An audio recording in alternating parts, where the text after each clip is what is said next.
विज्ञान जैसे अपन कहते हैं। इसके अलावा ये भूगोल का भी ये टॉपिक है, तो भूगोल में भी आपके काम आएगा, भौतिक विज्ञान में काम आएगा। और ये इतना ज्वलंत विषय है कि छोटे बच्चों को इसके बारे में जानकारी होनी चाहिए। और इसी को ध्यान में रखते हुए मध्य प्रदेश सरकार ने जो वर्ग 3 का सिलेबस तैयार किया था उसमें स्पेशली अंतरिक्ष विज्ञान को जोड़ा है, जिससे विज्ञान के नए आयामों के बारे में छोटे छोटे बच्चों को जागरूक किया जा सके। तो इसलिए ये दोनों तीनों तरीके से इम्पोर्टेंट है ये आपका। ऑफलाइन क्लासेस दीपक भैया अभी चालू नहीं होंगी, ऑफलाइन क्लासेस अभी स्टार्ट नहीं हो रही हैं, केसेस बहुत ज़्यादा बढ़ रहे हैं, इसलिए अभी कोई ऑफलाइन क्लासेस नहीं है। आप अपने दिमाग में बिल्कुल स्पष्ट रूप से बिठा लीजिएगा कि अभी अपन को 2 या 3 महीने तक ऑनलाइन ही पढ़ना है, वो ज़्यादा बेहतर होगा स्वास्थ्य के दृष्टिकोण से, परिवार के दृष्टिकोण से और स्वयं के दृष्टिकोण से। स्थिति इस समय पर इतनी ज़्यादा बेकार है तो उससे अपन को बचना है, तो इसलिए आप ऑनलाइन ही पढ़ें तो ज़्यादा बेहतर है।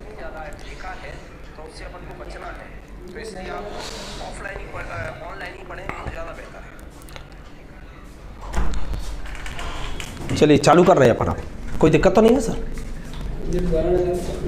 आवाज़ में थोड़ी दिक्कत आ रही है कैसे? आवाज़ में आप लोगों को दिक्कत आ रही है क्या? थोड़ा सा आवाज़ के बारे में बताएं। हाँ देखिएगा ज़रा, ठीक है। आवाज़ सही है ना आपको? हाँ ठीक है, क्लियर है। चलो चालू कर रहे हैं अपन। अब अंतरिक्ष वाला टॉपिक चल रहा था, कल मैंने आप लोगों को कराया था अंतरिक्ष वाला पोर्शन चल रहा था। कल अपन लोगों ने अंतरिक्ष का भारत में किस तरीके से योगदान रहा है और दूसरे नंबर पे भारत में अंतरिक्ष विज्ञान के क्षेत्र में क्रमवार अपन ने किस तरीके से स्टडी की है, तो उसके बारे में आज अपन पढ़ेंगे। मैंने कल भी कराया था, तो थोड़ा सा अपन रिवाइज कर रहे हैं, फिर आगे का अपन पढ़ेंगे। जैसे 1962 से अपन ने उठाया था, 1962 सन पकड़ लीजिएगा, जैसे आपको याद करने में दिक्कत नहीं आएगी। उनकी थोड़ी थोड़ी थीम पढ़ना है, बाद बाकी का तो डिटेल में अपन बाद में देखेंगे। तो ये 1962 में परमाणु ऊर्जा विभाग था आपका, कल अपन कर चुके हैं इसे। 1962 में परमाणु ऊर्जा विभाग द्वारा अंतरिक्ष अनुसंधान के लिए राष्ट्रीय समिति का गठन किया गया था। तो अंतरिक्ष अनुसंधान के लिए कौन सी समिति गठित की गई है? राष्ट्रीय समिति। और ये त्रिवेंद्रम के समीप थुम्बा में, थुम्बा ये केरल के पास जगह है, रॉकेट प्रक्षेपण के विकास की दिशा में पहली बार कदम उठाया गया था। ये ध्यान रखना, सबसे पहले भारत में रॉकेट कहां से प्रक्षेपित किया गया है? तो थुम्बा केरल से किया गया है। वर्तमान में कहां से किया जा रहा है? तो वर्तमान में किया जा रहा है आपका श्रीहरिकोटा से। ये श्रीहरिकोटा कहाँ पर आता है? तो ये श्रीहरिकोटा आता है आपका आंध्र प्रदेश में। इसका नाम क्या है? तो इसका नया नाम कर दिया गया है सतीश धवन अंतरिक्ष प्रक्षेपण केंद्र। तो यहाँ से अपन अंतरिक्ष में रॉकेटों का प्रक्षेपण करते हैं। वर्तमान में कहाँ से? आंध्र प्रदेश से। सबसे पहले कहाँ से किया गया था? तो वो किया गया था थुम्बा से। तो ये आपको ध्यान रखना है। ये परमाणु ऊर्जा है, ये परमाणु ऊर्जा से संबंधित है। 1963 में थुम्बा से, या 62 हो गया आपका, पर अब 63 है आपका। 1963 में थुम्बा से। डेट याद रखना है क्योंकि ये इतिहास रच रहे हैं अपन। 21 नवंबर को 1963 के पहले रॉकेट का प्रक्षेपण किया गया था। और उसका नाम क्या था? कहाँ से लिया गया था? तो अमेरिका से लिया गया था। नक्शा देखेंगे तो इस जगह पर आता है, अभी आगे आएगा जी आपका। 1965 में थुम्बा में अंतरिक्ष विज्ञान एवं तकनीकी केंद्र की स्थापना की गई। इसके बाद 1967 में, 2 साल का अंतर है, 63, 65, 67 अहमदाबाद में उपग्रह संचार यानी कम्युनिकेशन प्रणाली केंद्र की स्थापना की गई है। तो ये 63, 65 और 67 ये लगातार क्रम है आपके। ये देख सकते हैं अपन, ये केरल है और ये आपका थुम्बा। केरल को मानसून का प्रवेश दरवाजा भी कहा जाता है। केरल को भगवान के घर के नाम से भी जाना जाता है। और ये साइड में आपका कौन है? तमिलनाडु है। लौटते हुए मानसून से जो वर्षा होती है वो तमिलनाडु में ही होती है। तो ये थोड़ा ध्यान रखिएगा। यहाँ से पहली बार जिस रॉकेट का प्रक्षेपण किया गया वो रॉकेट कौन सा था? Nike Apache. तो नाइके अपाचे नाम के रॉकेट का प्रक्षेपण किया गया है। ये रॉकेट अपन ने कहाँ से लिया था? तो ये रॉकेट अमेरिका से लिया था। अब देखिए कहाँ से चालू किया, जीरो से चालू करते हैं अपन। ये साइकिल से लेकर के गए थे, बैलगाड़ियों से लेकर के गए थे, वो आज अपन कहाँ से कहाँ पहुँच गए। तो ये देख सकते हैं पहला रॉकेट अपन ये लेकर के जा रहे हैं, साइकिल से लेकर के गए थे पहला रॉकेट। ये देख सकते हैं ये जा रहा है आपका इस तरीके से। और आज अंतरिक्ष में अपन मंगल ग्रह तक पहुंच गए। चंद्रमा पर चंद्रयान 3 2021-22 में छोड़ने का प्रस्ताव भी पास होने वाला है बस। इसके बाद में आपकी ये बहुत इंपॉर्टेंट है, इसके बारे में एग्जाम में पूछा जाता है और इसके कार्य क्या है, किस तरीके से कार्य करता है, कौन कौन सी इसकी ब्रांचेज है, यहाँ से प्रश्न बहुत बनेंगे। तो इसलिए इसकी मैं अलग से एक क्लास लूँगा जिससे आपको आसानी से इनको याद करा सकूँ। बहुत इंपॉर्टेंट क्लासेस है तो वो अपन अलग से तैयार करेंगे। अभी केवल अपन इतना पढ़ रहे हैं, भारतीय अंतरिक्ष अनुसंधान संगठन, इसे शॉर्ट में बोलते हैं इसरो, यानी इंडियन स्पेस रिसर्च ऑर्गेनाइजेशन। ये इसरो लिखा हुआ है, इंडियन स्पेस रिसर्च ऑर्गेनाइजेशन। मुख्यालय कहाँ पर है? तो बेंगलुरु। तो ये इसका मुख्यालय है बेंगलुरु का। स्थापना कब हुई है? तो जिस दिन देश आज़ाद हुआ था तो 15 अगस्त 1969 में। 2 साल का अंतर चल रहा है आपका, तो इसमें स्थापना हुई है। 2014 की सन भी याद रखनी है क्योंकि इसको एक पुरस्कार दिया गया था 2014 में। उस पुरस्कार का नाम था इंदिरा गांधी पुरस्कार। इंदिरा गांधी जो पुरस्कार है ये शांति, निःशस्त्रीकरण और विकास के लिए दिया जाता है। यानी जो संगठन या संस्था शांति, निःशस्त्रीकरण की बात करती है उस संगठन या व्यक्ति को ये इंदिरा गांधी पुरस्कार से सम्मानित किया जाता है। 2014 में ये इसरो को ये पुरस्कार दिया गया था, तो ये थोड़ा सा ध्यान रखिएगा आप लोग। इसके बाद 1972 आता है। 1972 में जाकर के अंतरिक्ष आयोग और अंतरिक्ष विभाग की स्थापना की गई है। तो अंतरिक्ष आयोग अंतरिक्ष विभाग का बनाया गया है, तो ये बनाया गया था आपका 1972 में। तो ध्यान रखिएगा, अपन ने पढ़ा था 62 में कोई खास नहीं है। दूसरा है फिर 63 में पहला अपन ने 21 नवंबर को रॉकेट लॉन्च किया है। 63 के बाद 65 है, 65 में कमेटी बनाई गई है और 65 के बाद 67 है जहाँ अहमदाबाद में संचार कम्युनिकेशन। और फिर 69 में जो सबसे ज़्यादा इंपॉर्टेंट है आपका 69 में आपका इसरो की स्थापना है। फिर 72 में जाकर के अंतरिक्ष आयोग और अंतरिक्ष विभाग की स्थापना हुई है। तो अंतरिक्ष आयोग की स्थापना कब हुई, अंतरिक्ष विभाग की स्थापना कब हुई, इस तरीके का प्रश्न आता है तो आंसर आपका 1972 होगा। फिर इसके बाद में आती है आप 1972 के बाद में आप आर्यभट्ट पर आते हैं, क्योंकि 19 अप्रैल 1975 को, 72 के बाद 73 74 इंपॉर्टेंट नहीं है अपने लिए, सीधा 75 इंपॉर्टेंट है। तो भारत का पहला उपग्रह छोड़ा गया था और भारत के पहले उपग्रह का नाम क्या है? आर्यभट्ट। तो भारत के पहले उपग्रह का नाम क्या है? आर्यभट्ट। और ये कब छोड़ा गया था भारत का पहला उपग्रह आपका? 19 अप्रैल 1975 को। 19 अप्रैल 1975 को छोड़ा गया था ये भारत का पहला उपग्रह। अब आपके दिमाग में आ रहा होगा ये भारत का पहला उपग्रह जो 19 अप्रैल 1975 को छोड़ा गया, विश्व का पहला कौन सा था? तो विश्व का पहला जो उपग्रह था वो था स्पुतनिक। ये पहला आपका उपग्रह था स्पुतनिक और ये छोड़ा गया था आपका सोवियत संघ द्वारा। आप जो 75 है ना इसका उल्टा कर दो और ये हो जाएगा 1957 में। तो 1957 में सोवियत संघ द्वारा पहला उपग्रह छोड़ा गया है। इसके बाद भारत ने पहला उपग्रह छोड़ा था आपका 1975 में। क्लियर हो गया होगा, कोई डाउट नहीं होगा यहाँ पर। उपग्रह की कक्षा क्या होती है इनकी चर्चा अपन आगे करेंगे, अभी अपन केवल थोड़ा सा इनके बारे में पढ़ लें। तो 19 अप्रैल 1975 को, यानी 57 का उल्टा करेंगे तो 75 आ जाएगा। 57 में छोड़ा गया है सोवियत संघ द्वारा पहला कृत्रिम उपग्रह और भारत के द्वारा पहला कृत्रिम उपग्रह छोड़ा गया था आर्यभट्ट 1975 को। और इसका जो नामकरण है वो किया गया था गणतज्ञ आर्यभट्ट के नाम पर। ये भी आएंगे आपके अंतरिक्ष विज्ञान में इनका योगदान है। अंतरिक्ष वैज्ञानिक जो भारत के आते हैं प्राचीन काल के, उसमें अपन आर्यभट्ट को पढ़ेंगे। आर्यभट्ट नाम के 2 व्यक्ति हुए हैं, आर्यभट्ट प्रथम और आर्यभट्ट द्वितीय। तो ये भी अपन को थोड़ा सा स्टडी करेंगे, अभी आगे आएंगे। इस उपग्रह ने 5 दिन बाद काम करना बंद कर दिया था। ये इस उपग्रह की खासियत ये थी, ज़्यादा समय तक काम नहीं किया, इसने काम करना बंद कर दिया क्योंकि लाइट की प्रॉब्लम चालू हो गई थी। अब इसे छोड़ा कहाँ से गया था ये ध्यान रखना, छोड़ा कहाँ से है। देखिए पहला जो अपन ने रॉकेट लिया था वो किससे लिया था? अमेरिका से। और ये बनाया तो भारत ने था आर्यभट्ट, लेकिन छोड़ा कहाँ से है? सोवियत संघ से। आपको याद होगा कल मैंने बोला था अपना झुकाव कहीं ना कहीं सोवियत संघ की तरफ था, तो सोवियत संघ ने अंतरिक्ष में अपने लिए स्थान दिया है। तो ये ध्यान रखिएगा जरा, कॉस्मोस से छोड़ा गया था। ये है आपका आर्यभट्ट और ये आपका कॉस्मोस, जिस रॉकेट से छोड़ा गया था, ये कॉस्मोस रॉकेट है, इससे छोड़ा गया था। तो ये थोड़ा सा ध्यान रखिएगा आप लोग। ये पहला सैटेलाइट आर्यभट्ट लॉन्च के बाद फरवरी 1992 में इसने पृथ्वी की कक्षा में दोबारा से प्रवेश कर लिया था, छोड़ दिया था अपन ने इसको। बिजली की आपूर्ति में कमी के चलते आर्यभट्ट 4 दिन तक कैसा रहा था? रुका रहा था, काम नहीं किया था इसने। आर्यभट्ट को बेंगलुरु की पिन्या में तैयार किया गया था, लेकिन प्रक्षेपण कहाँ से किया गया था? कॉस्मोस 3 से किया गया था। ये आपका कौन सा है? कॉस्मोस 3, जैसे ये छोड़ा गया था। और इस सैटेलाइट का नाम आर्यभट्ट किसने रखा था? तो उस समय पर कौन थी आपकी 1975 में प्रधानमंत्री? इंदिरा गांधी। तो इसलिए इस सैटेलाइट का नाम किसने रखा था? इंदिरा गांधी ने रखा था। किसके नाम पर रखा था? तो आर्यभट्ट एक महान गणतज्ञ थे, उनके नाम पर इस सैटेलाइट का नामकरण उन्होंने किया है। ये देख सकते हैं, ये आर्यभट्ट गणतज्ञ हैं, इनके नाम पर किया गया था। ये आपके गुप्त काल के एक बहुत बड़े गणतज्ञ हुए थे। तारेगना एक जगह है पटना में, वहाँ पर इनका जन्म हुआ था। दशमलव, पाई वगैरह के बारे में, मान देने के बारे में इनका बहुत बड़ा योगदान है। अभी आगे अपन इनके बारे में चर्चा करेंगे। सूर्य ग्रहण, चंद्र ग्रहण के बारे में भी इन्होंने बताया था। अब एक प्रश्न और अच्छा बनता है कि ये आर्यभट्ट जो आपका सैटेलाइट है, उपग्रह है, आर्टिफिशियल उपग्रह है, ये किस नोट पर छपा हुआ है? तो पुराने ज़माने में जो 2 रुपये का नोट आता था, अब तो खैर चल तो अभी भी रहा है, तो उस पर ये आर्यभट्ट की पिक है, देख ही सकते हैं आप। ये पुराना जो 2 रुपये का नोट है, पुराना 2 रुपये का जो नोट है, उस पर ये पिक किसकी है? आर्यभट्ट सैटेलाइट की है। तो ये थोड़ा सा ध्यान रखिएगा आप लोग।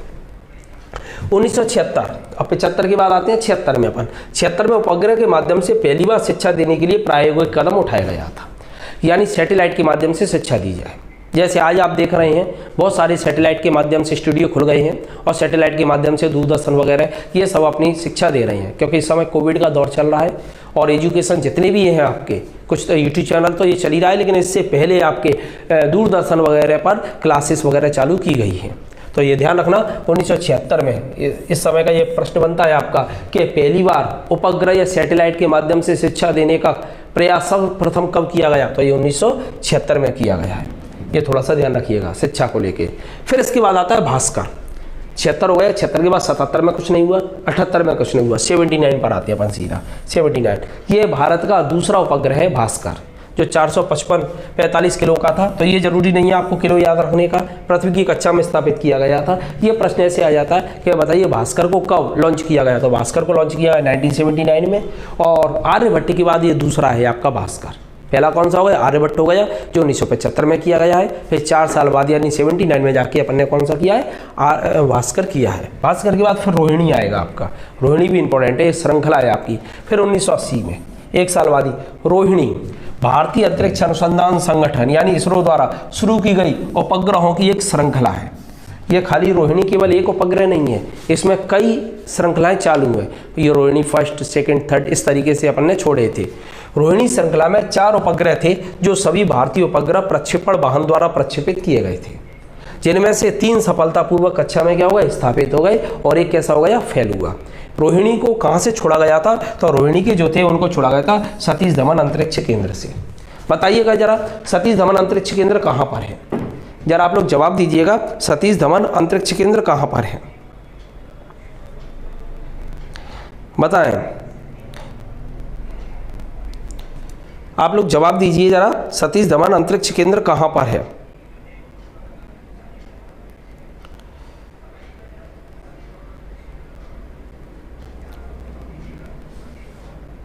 आंध्र प्रदेश, ठीक है। कौरव का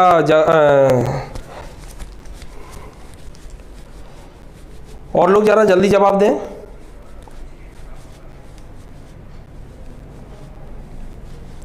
आशीष Tripathi good morning, Lakhan Sikarwar good morning. हाँ, राजीव सोनी का जवाब सही है, आंध्र प्रदेश है। हाँ, अच्छा, ऐसा कौन सा सैटेलाइट प्रक्षेपण केंद्र है जो पुलिकट झील के पास में है? एक बार ये प्रश्न आया था इस तरीके से ही, कौन सा भारत का सैटेलाइट प्रक्षेपण केंद्र है या अंतरिक्ष केंद्र है जो पुलिकट झील के पास में है? आप बताएंगे जरा, पुलिकट झील के पास ऐसा कौन सा भारत का अंतरिक्ष केंद्र है, अंतरिक्ष सैटेलाइट केंद्र है जो पुलिकट झील के पास में है? हाँ, ये बिल्कुल सही है, श्रीहरिकोटा, बिल्कुल सही है, श्रीहरिकोटा। इसी की जो बात कर रहे हैं, श्रीहरिकोटा का नया नाम सतीश धवन अंतरिक्ष केंद्र हो गया है। ये आपका पुलिकट झील के पास में ही स्थित है। पुलिकट झील वैसे तो तमिलनाडु में आती है और ये केंद्र आपका कहाँ है? आंध्र प्रदेश में है, लेकिन ये पुलिकट झील के पास में है। ये देख सकते हैं, ये रोहिणी श्रृंखला के उपग्रह हैं। तो ध्यान रखिएगा, सबसे पहला भारत का कौन सा है? तो सबसे पहला भारत का आर्यभट्ट है। कहाँ से छोड़ा गया है? तो सोवियत संघ से छोड़ा गया है। किस रॉकेट से छोड़ा गया है? तो कॉस्मोस 3 से छोड़ा गया है, ये ध्यान रखना है। विश्व का पहला कौन सा है? तो स्पुतनिक है। वो कब छोड़ा गया था? तो 1957 में। 57 का उल्टा करेंगे, आ जाएगा आपका 75। 75 में आर्यभट्ट है। फिर इसके बाद 76 में आएंगे, प्रायोगिक शिक्षा देना चालू किया था। इसके बाद में फिर 79 में आएंगे, वहाँ भास्कर को अपन ने छोड़ा है। फिर इसके बाद में 80 में आएंगे, यहाँ से रोहिणी श्रृंखला चालू की गई थी इसरो के द्वारा। और इसरो ने जो छोड़ा है आपका, वो कहाँ से छोड़ा है? भारत से छोड़ा है। और जगह कौन सी थी आपकी? वो थी आंध्र प्रदेश का श्रीहरिकोटा, जिसका बाद में नाम बदल करके कर दिया गया था आपका सतीश धवन अंतरिक्ष प्रक्षेपण केंद्र। और ये वर्तमान में पुलिकट झील के पास में है। पुलिकट झील जो है वो तमिलनाडु आंध्र प्रदेश के बॉर्डर पर है। यदि एक राज्य पूछा जाता है तो आप जवाब देंगे तमिलनाडु। ये आपका वो है रोहिणी। और रोहिणी के कुल कितने थे? तो 4 थे। उनमें से कक्षा में कितने सफलतापूर्वक स्थापित हुए? तो 3 हुए हैं, एक गड़बड़ हो गया था। सतीश धवन अंतरिक्ष केंद्र भारतीय अंतरिक्ष अनुसंधान संगठन का प्रक्षेपण केंद्र है। ये आंध्र प्रदेश के श्रीहरिकोटा में स्थित है। Sriharikota range, Sriharikota launching range के नाम से भी जाना जाता है। वर्तमान में इसका नया नाम कर दिया गया है सतीश धवन अंतरिक्ष प्रक्षेपण केंद्र। यदि अपन देखेंगे तो यहाँ पर है आपका ये देख सकते हैं, ये रहा आपका, ठीक है ना। ये चेन्नई है, चेन्नई के जस्ट ऊपर जाएंगे थोड़ा सा, ये आंध्र प्रदेश के बॉर्डर पर है। यहाँ देखेंगे ये है आपका श्रीहरिकोटा और नीचे की साइड में पुलिकट है, पुलिकट झील है। और ये आपका छोड़ते हैं अपन यहाँ से। अब इसके बाद 80 के बाद आ जाएगी 81 में एप्पल नामक भूवैज्ञानिक संचार उपग्रह छोड़ा गया था। तो 1981 में कौन सा छोड़ा गया? एप्पल छोड़ा है अपन ने, एप्पल।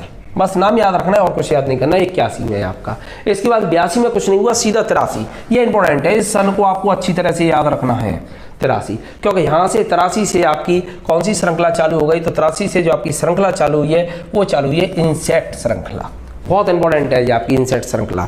ये 1983 से चालू हुई है। सन पूछ सकते हैं इनसेट श्रृंखला कब चालू हुई? तो 1983 से। ये भारतीय राष्ट्रीय उपग्रह प्रणाली है। ये बहुउद्देशीय है। बहुउद्देशीय का मतलब क्या होता है? इसका एक उद्देश्य नहीं था, बहुत सारे उद्देश्य थे। और खास तौर से संचार क्रांति जिन उपग्रह सैटेलाइट लेके आए हैं वो आपके कौन से लेके आए हैं? ये इनसेट श्रृंखला के ही लेकर के आए हैं। ये इनसेट श्रृंखला की जो है वो दूर संचार में काम कर रहे हैं, प्रसारण में काम कर रहे हैं, मौसम के बारे में काम कर रहे हैं, और ये खोज कर रहे हैं, बचाव कर रहे हैं। इन सब जरूरतों को पूरा करने का काम किस प्रणाली को दिया गया? इनसेट श्रृंखला को। कब से चालू हुई है? 1983 से चालू हुई है। और ये भी ध्यान रखना ये कहाँ स्थापित होती हैं? तो ये भू स्थिर कक्षा में स्थापित होती हैं। कौन सी कक्षा? भू स्थिर कक्षा। अब आपके दिमाग में आ रहा होगा ये भू स्थिर कक्षा क्या होती है। एक्चुअल में क्या है, मान लीजिएगा ये पृथ्वी है आपकी, जरा थोड़ा सा समझने की कोशिश करें। ये पृथ्वी है आपकी, ठीक है ना। अब इस पृथ्वी के पास में जो स्थापित होगा वो निकटतम कक्षा हो जाएगी आपकी यहाँ पर। लेकिन पृथ्वी से 36,000 किलोमीटर की दूरी पर, ये 36,000 किलोमीटर की दूरी पर यदि किसी सैटेलाइट को अपन स्थापित करते हैं तो ये जैसे जैसे पृथ्वी घूम रही है उसी क्रम में ये आपका क्या होता है? उपग्रह भी घूमता है। तो इसलिए इस कक्षा को अपन बोलते हैं भू स्थिर कक्षा। और इस कक्षा के बारे में जानकारी दी थी वैज्ञानिक आर्थर सी क्लार्क ने। आर्थर सी क्लार्क नाम के वैज्ञानिक थे। उन्होंने बताया था पृथ्वी से 36,000 किलोमीटर की ऊंचाई पर यदि किसी उपग्रह को अपन स्थापित करते हैं तो वो भू स्थिर कक्षा मानी जाती है। और जो पृथ्वी का काल समय होता है, जैसे मान के चलो पृथ्वी पर ये इस जगह पर अपन ने किया तो ये चक्कर लगाएगा तो यहीं से लगाता हुआ घूम करके ऐसे ऐसे ही घूमेगा आपका। तो यहाँ से संचार क्रांति आपकी सफलतापूर्वक की जा सकती है, प्रक्षेपण किया जा सकता है। इसका आवर्तकाल 24 घंटे होता है और पृथ्वी के भी घूमने का कितना होता है? 24 घंटे होता है। और ये किसने जानकारी दी? आर्थर सी क्लार्क ने। तो संचार या कम्युनिकेशन वाले जो सैटेलाइट होते हैं वो दूर किए जाते हैं, और जो पास वाले होते हैं जिनके चित्र वगैरह लेनी होती हैं वो आपकी निचली कक्षा में स्थापित किए जाते हैं। तो ये थोड़ा सा ध्यान रखिएगा। इनसेट एशिया प्रशांत क्षेत्र में सबसे बड़ी घरेलू संचार प्रणाली है। ध्यान रखना, संचार प्रणाली है। अंतरिक्ष विभाग, दूरसंचार विभाग, मौसम विज्ञान, ऑल इंडिया रेडियो, दूरदर्शन, इन सब का संयुक्त उपक्रम है। क्योंकि ये सबको प्राणवायु जो देने का काम किया है वो किसने किया है? इनसेट श्रृंखला के ने किया है। उपग्रहों पर नजर रखने और नियंत्रण करने के लिए हासन में ये। अब इन उपग्रहों पर नियंत्रण अपन कहाँ पर रखेंगे? ये प्रश्न बनता है आपका यहाँ से। संयुक्त उपक्रम है वो तो अपन बहुउद्देशीय में कह ही चुके हैं। आपका संचार है, संचार क्रांति के द्वारा आप मोबाइल चला सकते हो, दूरदर्शन देख सकते हो, विभिन्न सैटेलाइट के माध्यम से टेलीविजन अपन देख रहे हैं, मौसम के बारे में जानकारियाँ जो आपको पल पल में मिल रही हैं, ये सब इनसेट श्रृंखला के उपग्रहों का ही कमाल है। अब इन पर नियंत्रण कहाँ से किया जाए? तो इन पर नियंत्रण दो जगह से किया जाता है। एक आपका किया जाता है हासन से। हासन, ये हसन नहीं है, ये हासन है। यहाँ लिख रहा हूँ मैं हासन, हासन, ठीक है ना। ये हासन आपका कहाँ पर है? कर्नाटक में है। कर्नाटक, हासन कर्नाटक में। एक तो यहाँ से नियंत्रण किया जाता है और दूसरा आपका भोपाल से भी नियंत्रण किया जाता है। भोपाल में भी है आपका। और भोपाल कहाँ आता है? आप जानते ही हैं, मध्य प्रदेश में। तो हासन और भोपाल दो स्थान बनाए गए हैं जहाँ से इंसेक्ट श्रृंखला के उपग्रहों पर नियंत्रण स्थापित किया जाता है या उनको कंट्रोल किया जाता है। क्लियर हो गया होगा आपका? ये इस तरीके से आपका सैटेलाइट होता है। भू स्थिर कक्षा में ये चक्कर इस तरीके से लगाते रहते हैं। ये आपके 36,000 किलोमीटर की ऊंचाई पर रहती है।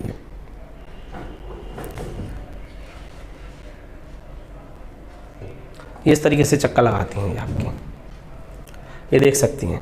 और ये थोड़ा सा ध्यान रखना, ये कृत्रिम उपग्रह होते हैं ना, ये आप जो देख रहे हैं। एक बार प्रश्न आया था आपका कि बताइए आर्टिफिशियल जो उपग्रह होते हैं उसमें ऊर्जा किससे मिलेगी? तो ऊर्जा के लिए सोलर पैनल लगी हैं। ये आप जो देख रहे हैं ना, ये सोलर पैनल है आपकी। ये वाला जो देख रहे हैं ये जो देख रहे हैं ना, ये सोलर पैनल है आपके, ये वाले, ये सब नीले नीले से आपको नजर आ रहे हैं, ये सोलर पैनल हैं और ये सोलर पैनल के द्वारा इनको ऊर्जा मिलती है, यानी बिजली की आपूर्ति इन सोलर पैनल के द्वारा ही होती है। और इस तरीके से पृथ्वी लगातार घूमती रहती है, भूस्थिर कक्षा में ये भी लगातार घूमते रहते हैं और सिग्नल के माध्यम से ये जानकारियाँ अपन को भेजते रहती हैं। ठीक है ना, यहाँ से भी देख सकते हैं, इस तरीके से है आपका ये।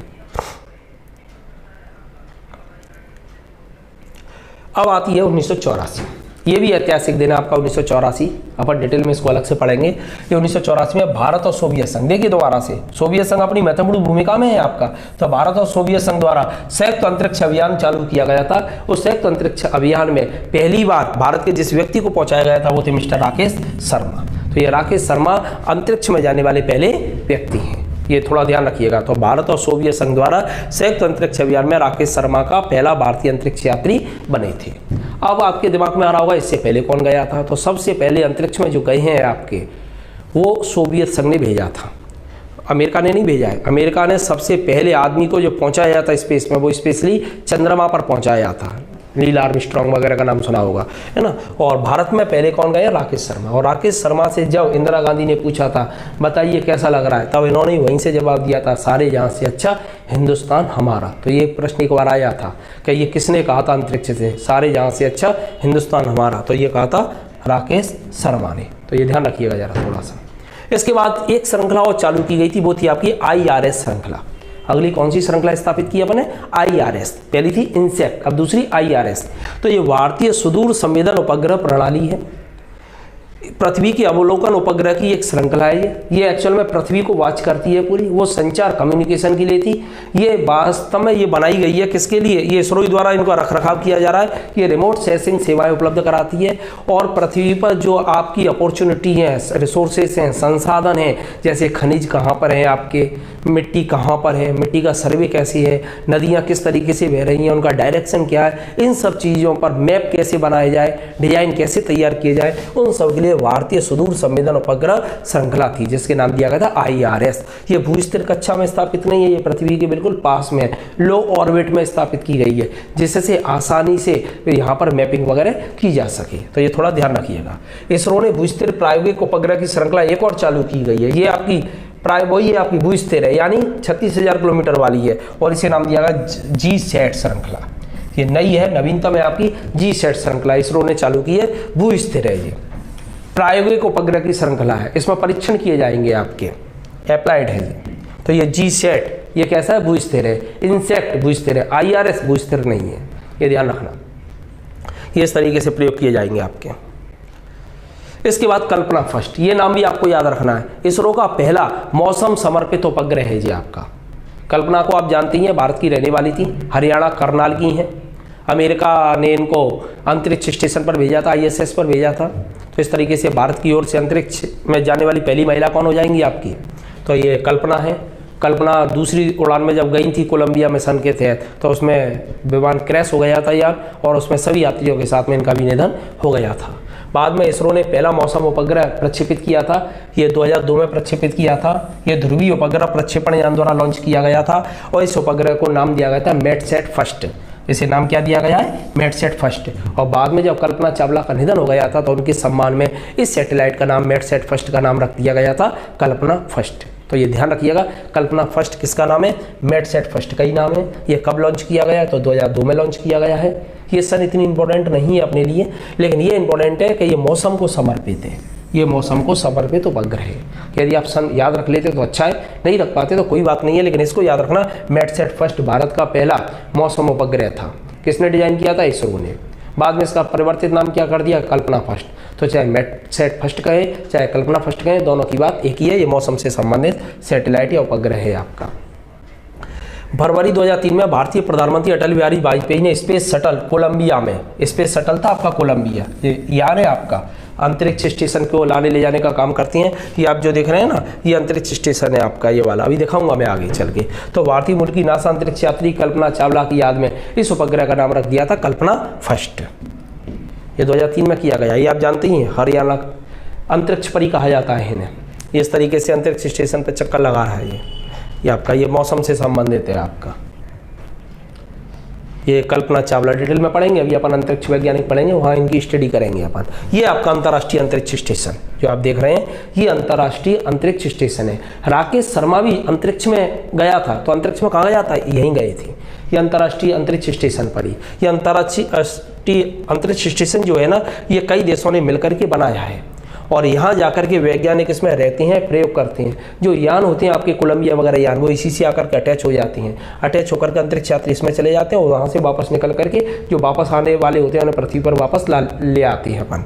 तो इस तरीके से चक्कर लगाता रहता है और ये जिस तरीके से पृथ्वी घूम रही है वैसे ये भी घूमता रहता है आपका लगातार। और यहाँ पर विभिन्न प्रकार के ये प्रयोग करती हैं। अंदर की क्या गतिविधियाँ हैं वो भी मैं आपको दिखाऊँगा, तो ये समझ में आ गया होगा आपका अंतर्राष्ट्रीय अंतरिक्ष स्टेशन। देखिए जरा, इस तरीके का है ये 3D मैपिंग में दिखा रहा हूँ आपको, जैसे आप आसानी से इसे अच्छी तरह से समझ सकें। जो भी कोई नया वो आकर के जुड़ता है ना, वो इस जगह पर आकर के अटैच होता है यहाँ पर। 2004 में GSLV एडीशूट का सफलतापूर्वक प्रक्षेपण किया गया था। फिर इसके बाद 2004 आता है आपका, 2002 हो गया, 2003 हो गया, 3 में कल्पना नाम किया गया है, 4 में GSLV आपका GSLV जियो सैटेलाइट लॉन्च व्हीकल। GSLV क्या है, जियो सैटेलाइट लॉन्च व्हीकल, GSLV का एडुसैट उपग्रह छोड़ा गया था। और ये एडुसैट जो उपग्रह है ये एजुकेशन से संबंधित था, एजुकेशन के लिए समर्पित था। एजुकेशन के लिए, जैसे इस समय पर पढ़ाई लिखाई के लिए आपको चाहिए ना, तो ये वाला चैनल था जिससे आप लगातार आपको प्रायोगिक ज्ञान, अप्लाइड वगैरह ज्ञान ये सब दिया जा सके, तो ये एडुसैट था आपका। इसके बाद आता आपका चंद्रयान फर्स्ट, बहुत इंपॉर्टेंट है, याद रखना है आपको, डेट याद रखनी है, 22 अक्टूबर 2008। ये 22 अक्टूबर 2008 को छोड़ा गया है आपके चंद्रयान फर्स्ट। ये चंद्रयान फर्स्ट को श्रीहरिकोटा में सतीश धवन अंतरिक्ष केंद्र से छोड़ा गया। ये यान का नाम याद रखना है, PSLV C11। PSLV का मतलब क्या था, polar satellite launch vehicle. PSLV, P का मतलब क्या है, पोलर, S का मतलब सैटेलाइट, L का मतलब लॉन्च, V का मतलब व्हीकल। तो polar satellite launch vehicle C11 के माध्यम से छोड़ा गया था और पृथ्वी से लगभग ये कितनी ऊंचाई पर था, 34,000 किलोमीटर की ऊंचाई पर, ठीक है ना। जियो स्टेशनरी ट्रांसफर ऑर्बिट में स्थापित किया गया था, यहाँ से चंद्रमा की कक्षा में पहुँच गया है, ठीक है ना। चंद्रयान फर्स्ट ने ही बहुत सारी जानकारियाँ चंद्रमा के बारे में दी थी। तो आपको 2 चीज़ें याद रखनी है और कुछ याद नहीं रखना। चंद्रयान फर्स्ट कब छोड़ा गया है, तो ये 22 अक्टूबर 2008 को छोड़ा गया है चंद्रयान फर्स्ट, आपका ये ध्यान रखना है। और चंद्रयान फर्स्ट किस यान से छोड़ा गया था, तो PSLV C11 से छोड़ा गया था। कहाँ से छोड़ा गया है तो आप जानते ही हैं, अपने यहाँ पर एक जगह है, वो है सतीश धवन अंतरिक्ष प्रक्षेपण केंद्र श्रीहरिकोटा। ये देख सकते हैं, ये चंद्रमा है, चंद्रमा पर इस तरीके से अपन ने भेजा था ये यान उपग्रह। ये चंद्रमा है, आप देख रहे हैं, लूना के नाम से भी जाना जाता है। और ये इस तरीके से यहाँ पर ये चक्कर लगा रहा है आपका, इस तरीके से चक्कर लगा रहा था। इसने कई जानकारियाँ दी थी चंद्रमा के बारे में। चंद्रमा धीरे धीरे पृथ्वी से दूर होता चला जा रहा है, मालूम होगा शायद आपको।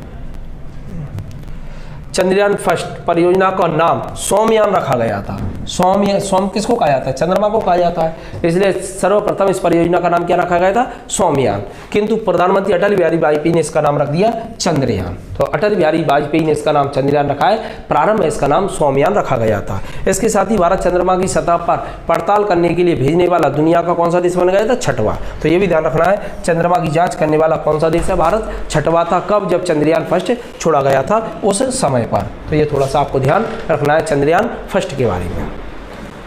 ये एक घनाकार अंतरिक्ष यान था जिसको ऊर्जा की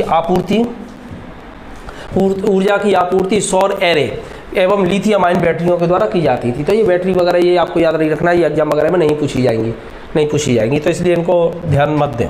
चंद्रयान फर्स्ट अपने साथ 11 उपग्रह ले गया था, ये इंपॉर्टेंट है। चंद्रयान फर्स्ट जो अपने साथ में कितने सैटेलाइट लेके गया है, 11 लेके गया है। 5 तो इसरो के थे, ये इंपॉर्टेंट है, जिनमें से 2 नासा के थे और 3 यूरोपीय स्पेस एजेंसी के थे। तो ये पूरा याद रखने की जरूरत नहीं है, केवल इतना याद रखना, चंद्रयान फर्स्ट तो गया ही है, साथ में 11 और अन्य सैटेलाइटों को भी अपने साथ में लेके गया। इन 11 में से 5 आपके इसरो के हैं, 2 नासा के हैं और 3 यूरोपीय अंतरिक्ष एजेंसी की हैं, ठीक है ना। और आपका एक किसका है, बुल्गारिया का है। तो ये वाली लाइन याद रखनी है, इस लाइन को भले याद मत रखना, कोई ज़रूरत नहीं है इसको। चंद्रयान फर्स्ट ने क्या क्या खोजा है इसके बारे में भी देखें। तो चंद्रयान फर्स्ट अभियान एक सफल अभियान रहा है। इसने चंद्रमा की सतह पर पानी की उपस्थिति बताई है, ये बहुत इंपॉर्टेंट है। यानी चंद्रमा पर पानी बताने का श्रेय किस को जाता है। नासा भी चंद्रमा पर पानी को नहीं खोज पाया था। यूरोपीय अंतरिक्ष एजेंसियां भी अभी तक नहीं खोज पाई, चीन भी नहीं खोज पाया, लेकिन भारत के चंद्रयान फर्स्ट ने बताया कि यहाँ पर पानी है। तो चंद्रमा पर पानी की उपस्थिति बताने का श्रेय किसको जाता है? चंद्रयान फर्स्ट को। यहीं से एक प्रश्न बनता है, बहुत इंपॉर्टेंट प्रश्न है ये आपका। चंद्रमा पर मौजूद खनिज जैसे हीलियम, हीलियम के बारे में बताया, हीलियम बहुत है यहाँ पर। हीलियम, इरिडियम, एल्यूमिनियम, कांच, लोहा, मैग्नीशियम, सिलिकॉन और ये आर्मोकोलाइट, इन सब के बारे में जानकारी देने का काम ही किसने किया है? चंद्रयान फर्स्ट ने। यहाँ हीलियम तो इतनी ज़्यादा है कि ऐसा कहा जा रहा है कि हीलियम यहाँ से लाई जाए जिससे हमेशा के लिए विद्युत की आपूर्ति को दूर किया जा सके। तो ये थोड़ा सा ध्यान रखिएगा। तो ये चंद्रयान फर्स्ट अभियान सफल अभियान रहा है आपका। पानी की उपस्थिति बताई है। इसके अलावा इसने विभिन्न खनिजों के बारे में भी जानकारियाँ दी हैं, चित्र वगैरह भेज रहे हैं। नासा इस पर अध्ययन कर रहा है यहाँ पर। रडार इमेजिंग सैटेलाइट, इसके बाद आता है आपका रडार इमेजिंग सैटेलाइट। तो इसरो वर्तमान में 2 रडार इमेजिंग सैटेलाइट संचालित कर रहा है। इसमें से पहला आपका रीसेट फर्स्ट, जो आपका 2012 में छोड़ा गया था ध्रुवीय उपग्रह प्रक्षेपण यान से। ये ध्रुवीय उपग्रह प्रक्षेपण यान PSLV, polar satellite launch vehicle, इनके पूरे नाम आ जाते हैं आपके। PSLV का पूरा नाम क्या है? तो polar satellite launch vehicle, Hindi में बोलेंगे इसको ध्रुवीय उपग्रह प्रक्षेपण यान। ये सतीश धवन अंतरिक्ष केंद्र से छोड़ा गया है। छोड़ने का भारत से जो छोड़ा जा रहा है वो सीधा सतीश धवन अंतरिक्ष केंद्र होगा, पहले को छोड़ के बस। 11 दिसंबर 2019 को इसरो ने PSLV से 48 से रॉकेट के साथ रीसेट 2BR लॉन्च किया है। तो ये आपके रडार इमेजिंग सैटेलाइट आपके कितने हो गए? 2 हो गए। पहली बार अपन ने कब छोड़ा था? 2012 में छोड़ा था। दूसरा कब छोड़ा है आपने? तो ये दूसरा अपन ने छोड़ा है 2019 में, ठीक है ना। तो ये ध्यान रखना। और किससे छोड़े हैं? PSLV से, पोलर सैटेलाइट लॉन्च व्हीकल से। ये रडार इमेजिंग सैटेलाइट है आपका, ये रडार इमेजिंग सैटेलाइट है। इसके बाद सरल, ये 2013 में छोड़ा है सरल। ये भारत और फ्रांसीसी उपग्रह है आपका, भारत और फ्रांसीसी संयुक्त उपक्रम है सरल। ये सहकारी प्रौद्योगिकी मिशन है आपका, दोनों का मिलकर के। ये समुद्र की सतह और समुद्र के स्तर की निगरानी के लिए इस्तेमाल किया जाएगा। यानी इसके जो डाटा है वो किसके लिए? स्पेशल समुद्र के लिए बनाया गया है। समुद्र में किस प्रकार की अवांछित गतिविधियां हो रही हैं, तो उन सब के बारे में जानकारी आपको कौन देगा? सरल है। ये भारत और फ्रांस का संयुक्त उपक्रम है सरल, और समुद्र से संबंधित है, कोई खास नहीं है, सिंपल है आपका। इसके बाद मंगलयान, बहुत इंपॉर्टेंट है अपने लिए मंगलयान। 2013 में छोड़ा गया है। तारीख याद रखनी है 5 नवंबर। पहला अपन ने कब छोड़ा था? 21 नवंबर को 1963 में। और ये छोड़ा है मंगलयान 5 नवंबर 2013 को। ये 2014 में 24 सितंबर को मंगलयान 298 दिन बाद मंगल की कक्षा में स्थापित हुआ है। कब हुआ है आपका? 24 सितंबर 2014 को मंगल की कक्षा में स्थापित हो गया। कितने दिन बाद हुआ है? तो 298 दिन बाद। ये दिन भी याद रखने हैं आपको, इंपॉर्टेंट है, क्योंकि ये क्रांतिकारी पहल थी कि अपन मंगल तक पहुंच गए और पहले ही प्रयास में पहुंचे, ये बहुत बड़ी थी। और देशों ने, जैसे चाइना है, चाइना लगातार मंगल पर पहुंचने की कोशिश कर रहा है, लेकिन चाइना नहीं पहुंच पाया। अन्य देशों ने भी कोशिश की लेकिन वो भी नहीं पहुंच पा रहे। लेकिन भारत पहले ही प्रयास में मंगल ग्रह पर पहुंचने वाला देश बना है। तो ये 2013 5 नवंबर 2013 को ये छोड़ा गया था, जो 24 सितंबर 2014 में पहुँच गया है। टाइम कितना लगा था? तो 298 दिन का समय यहाँ पर लगा था। तो ये ध्यान रखना है आप लोगों को। और इसे नाम दिया था MOM, MOM, MOM, Mars orbiter mission. MOM Mangal है, मार्स ऑर्बिटर मिशन, ये नाम दिया गया है इसे।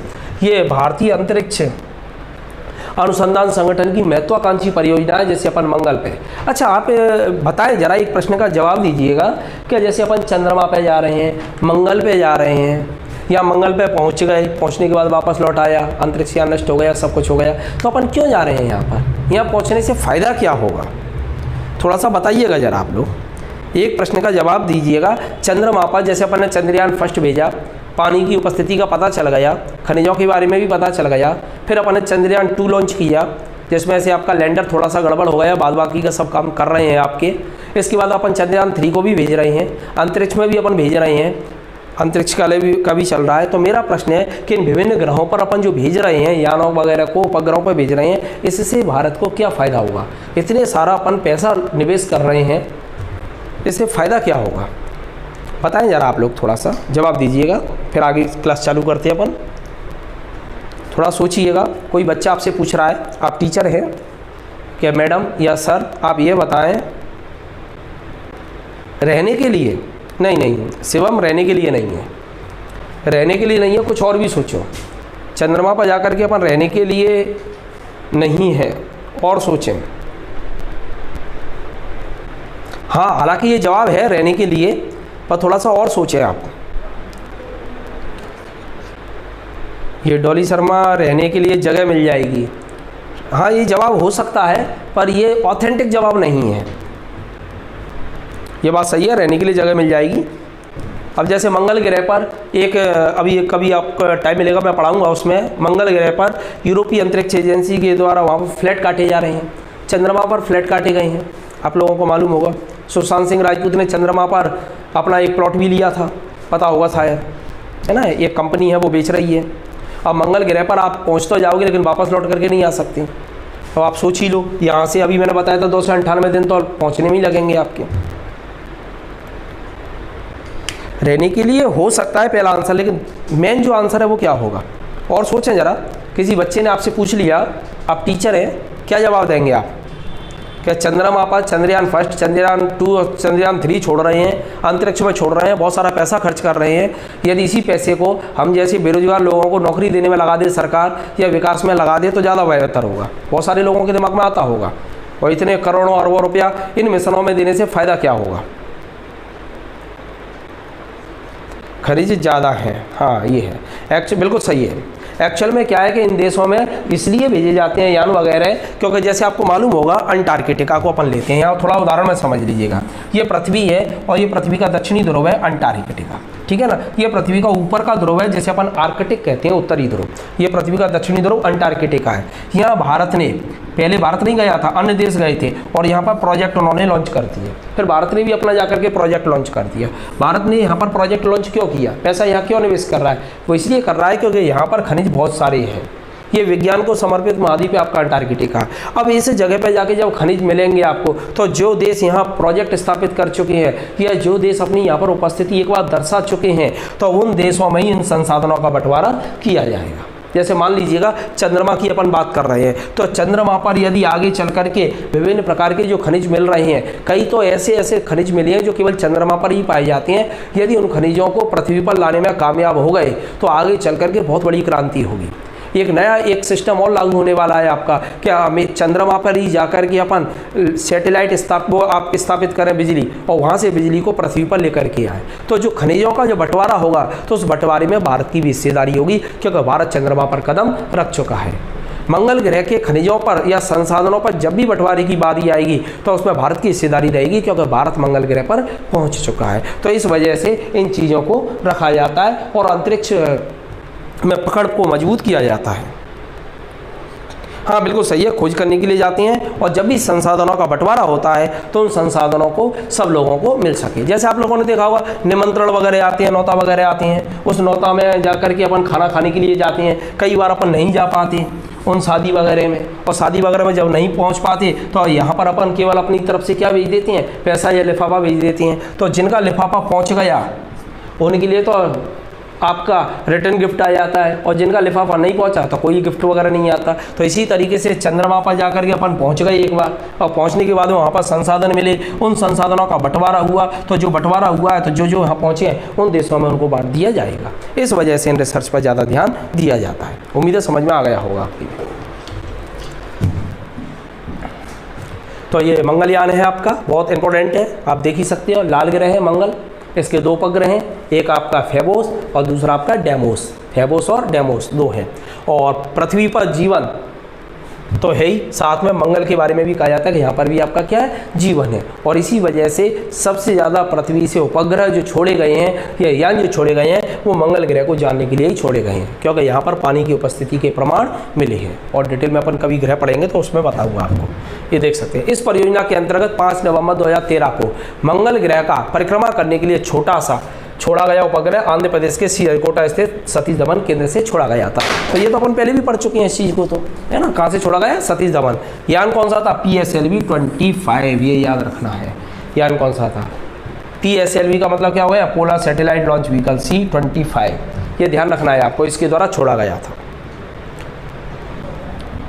ये आपका इस तरीके से गया है, ये आपका ये लिखा है PSLV C-25, 35 लिखा है, 25 वाला है। और ये याद रखना है 2000 के नोट पर, ये देख सकते हो, ये मंगलयान का ये पिक्चर है आपकी 2000 के नोट पर, और 2 रुपए के नोट पर आर्यभट्ट की है, पहले वाले पर।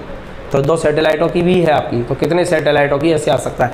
एस्ट्रोसैट, ये 2015 में स्थापित किया गया था, छोड़ा गया 2015 में एस्ट्रोसैट। ये भारत की पहली अंतरिक्ष वेधशाला है, बहुत इंपॉर्टेंट है ये आपकी एक तरीके से लेबोरेटरी है, पूरी वेधशाला लेबोरेटरी, अंतरिक्ष वेधशाला है आपकी, भारत की पहली अंतरिक्ष वेधशाला, यानी यहाँ बैठ कर के रिसर्च वगैरह करेगी ये आपकी। तो ये कौन सी है? एस्ट्रोसैट है, तो इसको छोड़ा गया है आपका एस्ट्रोसैट, ये देख सकते हैं इस तरीके से चक्कर लगा रही है आपकी। ये भारत की पहली है, 2015 में स्थापित की गई थी, ये एस्ट्रोसैट है, ये चक्कर लगा रही है, देखो।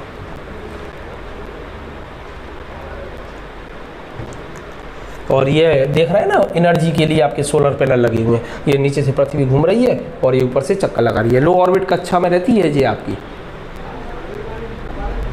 2016 में 23 मई को पूरी भारत में बना अपना पुनर्प्रयोज अंतरिक्ष यान, यानी रीयूजेबल स्पेस शटल, ये छोड़ा है। रीयूजेबल स्पेस शटल समझते हैं आप लोग? रीयूजेबल का मतलब ये है आपका, अभी तक क्या होता है कि अपने अंतरिक्ष में स्थापित किया, सैटेलाइट को भेजा, जैसे मान चलो ये अंतरिक्ष यान गया आपका, ये जाएगा अंतरिक्ष में जा करके और वहाँ पर उपग्रहों को अपनी कक्षा में स्थापित करेगा, और स्थापित करने के बाद ये नष्ट हो जाएगा, और यानी पैसा आपका गया पूरा। स्थापित करने में सक्षम हो गया तो ठीक है, नहीं कर पाया तो पूरा पैसा गया। लेकिन अब भारत ने क्या किया है कि ये अंतरिक्ष में जाएगा, वहाँ स्थापित करेगा, वापस लौट के आ जाएगा, फिर दोबारा से इसे आप दोबारा से बेच सकते हो। यानी चार्जेबल जैसे अपनी बैटरी वगैरह होती है ना, इसी तरीके से रीयूजेबल स्पेस शटल है, इसका प्रयोग कई बार आप कर सकते हैं। तो ये कब स्थापित किया था? 2016 में। इसके बाद 2016 में वायुमंडल प्रणोदन प्रणाली वाला स्क्रैम जेट इंजन का पहला प्रायोगिक परीक्षण भी किया गया है। तो ये सिंपल है, कोई खास नहीं है ये अपने लिए, ठीक है ना। इसके बाद हाँ, गगन उपग्रह नेविगेशन प्रणाली, ये इंपॉर्टेंट है आपकी, गगन उपग्रह नेविगेशन प्रणाली। गगन अर्थात जीपीएस एडेड जियो ऑर्गेनिमेटेड नेविगेशन को एयरपोर्ट अथॉरिटी ऑफ इंडिया और इसरो ने मिलकर के तैयार किया है। यानी गगन को किसने तैयार किया है आपका? ये आपका एयरपोर्ट अथॉरिटी और इसरो ने। गगन के नाम से जाना जाता है, ये भारत का उपग्रह आधारित हवाई यातायात संचालन है। यानी ये आपका क्या करेगा कि जो हवाई यातायात यानी आपके प्लेन उड़ रहे हैं, उन प्लेनों को रास्ता दिखाने का काम करेगा, जिससे प्लेन एक दूसरे से टकराए नहीं, एक ही रास्ते पर ना है। तो उसके लिए है ये आपका गगन। तो स्पोर्ट आपके एयरपोर्ट अथॉरिटी और इसरो ने तैयार किया है इसे, ये इस तरीके से जैसे जानकारी वगैरह आपको दी जा सके। गगन IRNS उपग्रह नेविगेशन प्रणाली, IRNS स्वतंत्र क्षेत्रीय नौवहन उपग्रह प्रणाली है।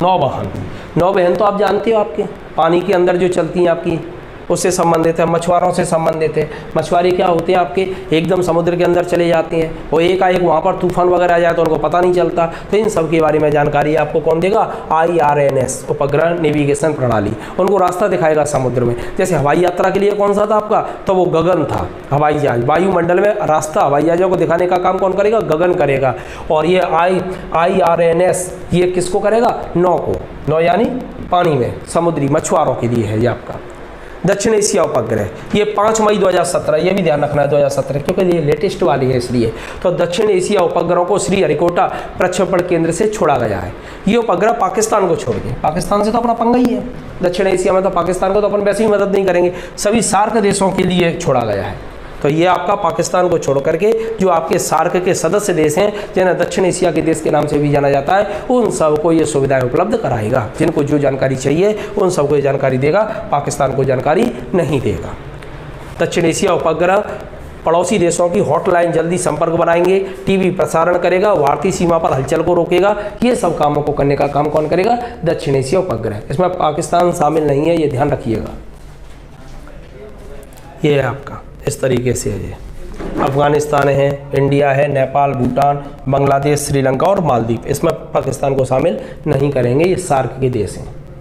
अंतरिक्ष में भारत का 104 उपग्रह प्रक्षेपित करने का रिकॉर्ड, एक साथ उसने 104, अभी तक ये कारनामा किसी ने नहीं किया, ये भारत ने किया था। कब किया था? 2017 में PSLV के द्वारा, ये ध्यान रखना, 2017 में PSLV के द्वारा छोड़े गए थे, जिनमें से 104 उपग्रह भारत के कितने थे? 3 थे, भारत के 3 है, और विदेशों के कितने थे? 101 थे। तो ये भी ध्यान रखना है। 104 उपग्रह कब छोड़े गए भारत ने एक साथ में? तो ये छोड़े गए आपके 104 उपग्रह कब? 2017 में। किस यान द्वारा? तो PSLV के द्वारा, पोलर सैटेलाइट लॉन्च व्हीकल द्वारा। इनमें से भारत के कितने थे? 3, विदेशों के कितने थे? तो 101 थे। ये इतिहास बनाया है ये भारत ने, तो ये थोड़ा सा इस इतिहास को भी आप याद रखिएगा। ये इस तरीके से छोड़े गए हैं ये आपके, ये जा रहे हैं। अंतरिक्ष यात्रियों प्रक्षेपण के लिए अन्य सुविधाएं क्या है? तो इसरो मानव युक्त वाहन पर उड़ाने के लिए दल तैयार कर रहा है, मानव युक्त। और बेंगलोर में एक अंतरिक्ष यात्री प्रक्षेपण केंद्र की स्थापना की गई है बेंगलोर में, यानी हम भी अपने यहाँ से अंतरिक्ष यात्रियों को अंतरिक्ष में भेज सके। ये बेंगलोर में बनाया है। केंद्र में चयनित अंतरिक्ष यात्रियों को शून्य गुरुत्वाकर्षण में अस्तित्व, बचाव और वापस संचालन में प्रशिक्षित करने के लिए ट्रेनिंग दी जाएगी। अभी तक ये ट्रेनिंग कहाँ पर दी जाती थी? सोवियत संघ में जाकर के दी जाती थी, लेकिन अब ये सब चीज़ें तैयार की जा रही हैं कहाँ पर? बेंगलोर में। ये इस तरीके से ये ट्रेनिंग सेंटर चल रहा है इनका, ये थोड़ा सा ध्यान रखना। इसके बाद है चंद्रयान 2। तो इसरो ने 22 जुलाई, ये ध्यान रखना है, 22 जुलाई 2019 को श्रीहरिकोटा रेंज से ये छोड़ा गया था। ये GSLV MK3 द्वारा प्रक्षेपित किया गया है। ये किसके द्वारा छोड़ा गया है? जियो सैटेलाइट लॉन्च व्हीकल द्वारा, MK3 द्वारा, जिसे नाम दिया गया था बाहुबली। ये चंद्रयान 2 गया है आपका, भारत द्वारा भेजा गया। ये चंद्रयान 2 चांद की सतह पर उतरने में असफल रहा था, फेल हो गया था। ये इसमें से लैंडर फेल हुआ था। चंद्रमा के तल से लगभग 2 किलोमीटर ऊपरी चंद्रमा इसरो से संपर्क किया हुआ टूट गया था। भारत द्वारा भेजा गया चंद्रमा 2 चांद की सतह पर उतरने में असफल रहा और चंद्रमा के तल से लगभग 2 किलोमीटर पर यह कैसा हो गया? असफल, यानी इसका संपर्क टूट गया। ऑर्बिट तो चक्कर लगा रहा है आपका, लेकिन वो फेल हो गया था। ये चंद्रमा पर उतरने की संभावित तारीख 6 सितंबर 2019 थी, लेकिन फेल हो गया था। ये इस तरीके से चक्कर लगा रहा था। ये कहाँ उतर रहा था? तो ये साउथ पोल पर उतर रहा था, ये दक्षिणी ध्रुव पर। ये ध्यान रखना। ये इसमें चंद्रमा 2 पर चंद्रमा दक्षिणी ध्रुव पर पानी की मौजूदगी का पता लगाएगा। लैंडर जांचेगा चांद पर भूकंप आते हैं या नहीं। रोवर चांद में मौजूद तत्वों का पता लगाएगा। तो लैंडर फेल हो गया था, रोवर तो इस पर काम कर रहा है। इसके बाद भारत के प्राचीन अंतरिक्ष वैज्ञानिक हैं, इनके थोड़े थोड़े कारनामे अपन को पढ़नी है और ये अपन पढ़ेंगे कल। तो इसको अपन कब तैयार करेंगे? कल तैयार करेंगे। आप लोगों की उम्मीद है समझ में आ गया होगा। और अंतरिक्ष से संबंधित यदि आपके कुछ प्रश्न वगैरह हों तो उनको आप लोग निकाल लीजिएगा। कल अपन ये अंतरिक्ष वाला जब टॉपिक खत्म हो जाएगा उस पर अपन चर्चा करेंगे। आज के लिए इतना ही है। अगली क्लासेस MPGK की खेल वाली जो है वो आपकी 10 से 11 चालू होगी। तब तक के लिए थैंक यू वेरी मच।